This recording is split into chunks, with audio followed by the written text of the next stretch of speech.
Selamat datang di dunia yang 70% permukaannya masih menjadi misteri samudra. Kita sering berpikir telah memahami kehidupan di bumi, tetapi di kedalaman gelap yang tak terjamah, bersembunyi makhluk-makhluk yang menentang logika dan bahkan sempat membuat para ilmuwan kelabakan. Inilah makhluk laut aneh yang penemuannya mengguncang dunia sains.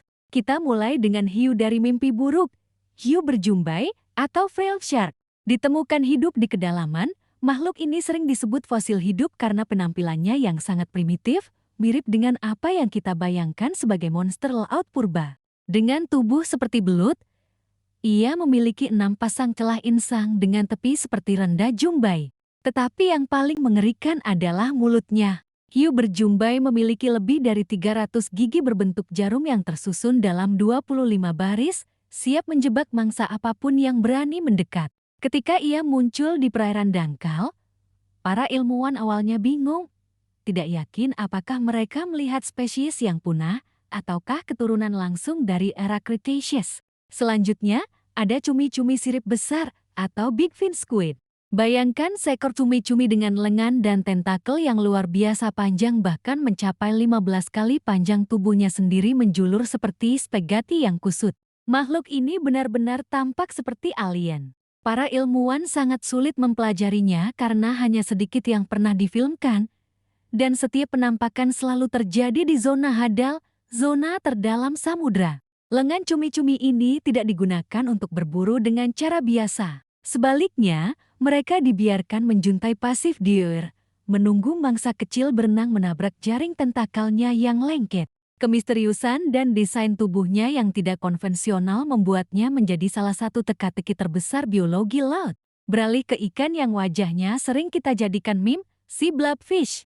Selama bertahun-tahun, blobfish dikenal sebagai hewan paling jelek di dunia.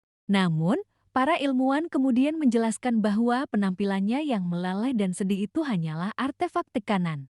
Ikan ini hidup di kedalaman ekstrim, tempat tekanan air ratusan kali lipat dibandingkan permukaan. Untuk bertahan hidup, tubuhnya hampir tidak memiliki tulang dan terdiri dari massa agar-agar dengan kepadatan yang jauh lebih rendah daripada air. Begitu dibawa ke permukaan, perbedaan tekanan membuatnya kehilangan bentuk. Blobfish yang normal di habitat aslinya sebenarnya tampak cukup elegan dan berfungsi, menggunakan massa tubuhnya untuk mengapung di atas dasar laut tanpa perlu mengeluarkan banyak energi. Penemuan ini mengubah pandangan ilmuwan dari makhluk aneh menjadi spesies yang sangat beradaptasi. Kemudian kita bertemu dengan hiu goblin atau goblin shark. Ia memiliki moncong panjang yang aneh dan kulit berwarna merah muda pucat. Tetapi kegilaan sejati terletak pada rahangnya. Hiu goblin memiliki kemampuan untuk meluncurkan rahangnya ke depan dengan kecepatan tinggi untuk menangkap mangsa. Mekanisme rahang proyektil ini sangat unik dan menyerupai pistol, memungkinkan hiu ini menangkap mangsa yang biasanya bergerak terlalu cepat. Ketika spesimen pertama ditangkap, para ahli paleontologi harus memeriksanya berkali-kali karena desain rahang ini tampak seperti sketsa yang keliru dari buku anatomi hewan purba. Ini adalah adaptasi evolusioner yang luar biasa dan menakutkan. Dan terakhir, perkenalkan cumi-cumi vampir atau vampire squid. Meskipun namanya menakutkan, makhluk ini sebenarnya adalah penghuni kedalaman yang relatif lembut. Ia mendapatkan namanya dari warnanya yang merah gelap dan selaput besar di antara 8 lengannya yang jika dibalik ke atas, menyerupai jubah hitam. Tidak seperti cumi-cumi lain yang menyemburkan tinta hitam saat terancam. Cumi-cumi vampir menyemburkan awan lendir yang bercahaya biru non-bioluminesensi yang berfungsi untuk membingungkan predator di kegelapan abadi.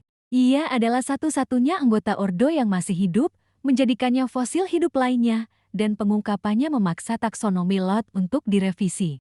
Dari hiu berjumbai yang purba hingga big fin squid yang seperti makhluk luar angkasa, samudra kita terus membuktikan bahwa batas-batas kehidupan di bumi jauh lebih luas dari yang kita bayangkan. Penemuan makhluk-makhluk ini tidak hanya membuat ilmuwan keheranan, tetapi juga mengingatkan kita betapa sedikitnya yang kita ketahui tentang rumah kita sendiri. Dan mungkin makhluk yang lebih aneh lagi sedang menunggu di kegelapan di bawah sana. Sampai jumpa di ekspedisi berikutnya.